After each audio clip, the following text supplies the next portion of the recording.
Батырам деген сайын, мен укынның ішінерек кірдім. Сен сұңғысы болсын дейіп, шілтеледің мені. Нәфис сүз остасы Әмир Дәүләтшин яраткан шигырын сәнгатьле итеп укый. 13 яшьлек егет Җәлил укулары бәйгесендә җиңү яулап, татар халкының бөек каһарманы туган көнендә чыгыш ясау мөмкинлегенә ия була. Мен булса Җәлилне бик нык яратам, ул Герой Совет Союз геройы һәм biz аның исемендәге мәктәптә укыйбыз. Быел герой шагыйрьнең тууына 114 ел тулды. Әлеге истәлекле дата уңайыннан аның һәйкәле янында шигъри митинг оештырыла. Һәр елдагыча анда язучылар, китапханәчеләр, аксакаллар һәм мәктәп укучылары җыела. Күпләре махсус бүләк блокнотка ия була.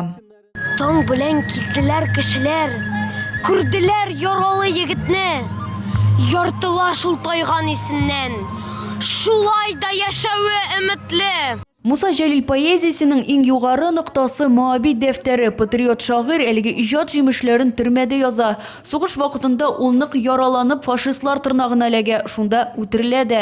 38 яшендә дөнья белән хушлашса да, ул кешеләр йөрәгендә һәм хәтерендә сүнмәс эз калдыра. Татар халкының бөек улын 1 минут тынлык белән искә алдылар. Аның һәйкәле янына чәчәкләр куйдылар. Альбина Вәлиева, Булат Абделманов, НТР.